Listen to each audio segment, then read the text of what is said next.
The pundits were universal in their praise of Dr. Christine Blasey Ford on Thursday after her testimony in front of the Senate Judiciary Committee, but opinion was divided when it came to Supreme Court nominee Brett Kavanaugh.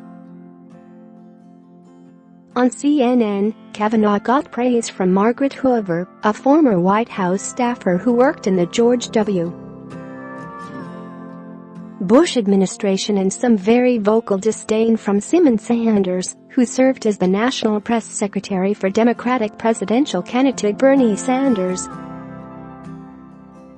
That is also what played out on Fox News, with Maria Harf not sure Kavanaugh was taking the best approach given the accusations that were made by Drive. Ford, while Bret Baier thought he was striking the perfect tone. Scroll down for video. Not only do I find him very credible and moving, he was clearly emotional, clearly indignant, clearly angry, said Hoover on CNN. And one can understand if he believes every word he's saying in his story justifiably.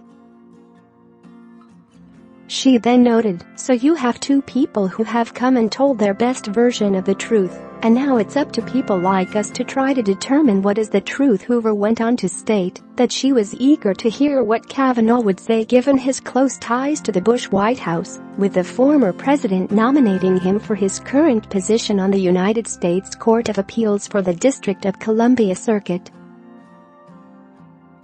Share this article. Share. I've been a supporter of the Me Too movement. I've always said that I have believed Professor Ford, but I've also had the sense that I wanted to hear from Brett Kavanaugh, because this is not the sense of a character that I have of the kind of person he was, said Hoover. And you can understand why there was that level of emotion coming from him because of the absolute slander that he and his family have had to endure for these two works, and one would want to justifiably clear his name. Sanders had a much different reaction. It wasn't believable. He told non-truths. He lied about things I don't think he needed to lie about, but perhaps he felt he could not give any ground because he didn't want to be found culpable for anything, said Sanders. The most striking thing was his anger. I understand if you believe you have not done something wrong, and you are upset, and you are angry, but the way he portrayed himself at the hearing, he looked unhinged. He looked dismissive. She continued. He also took direct aim at Democratic senators. You are auditioning for a job, sir, and it's the senator's job to advise and consent.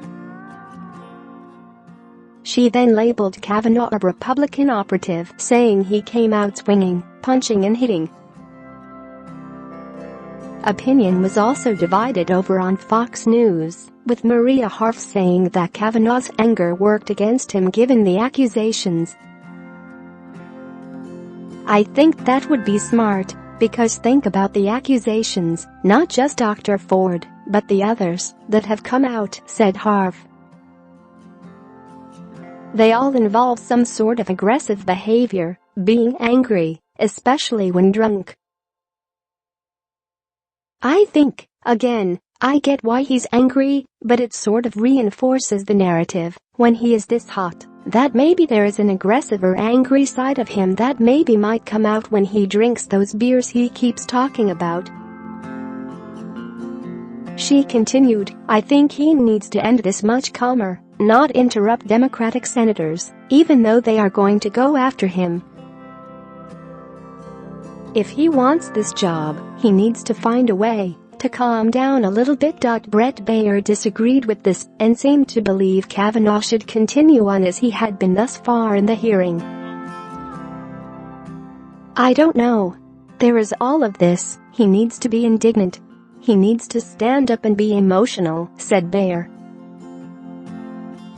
Now he has done that now, and wait a second. Hold on.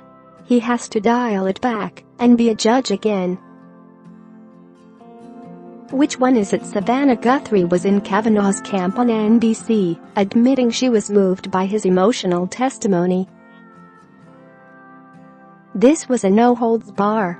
This is leave everything on the court, everything on the table. Don't wait for someone to come and defend you, said Guthrie.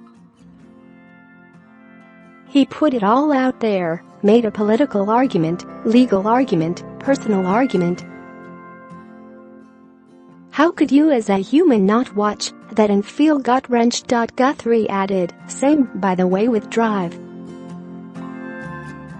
Ford in her testimony, if you're watching at home, if you're an American, you just think, your stomach turns.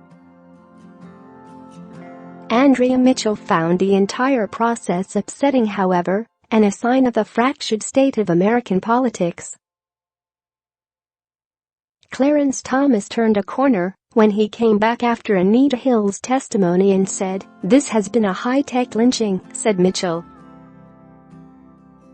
Angry and furious, and that really did turn the corner. The difference is that he didn't cry.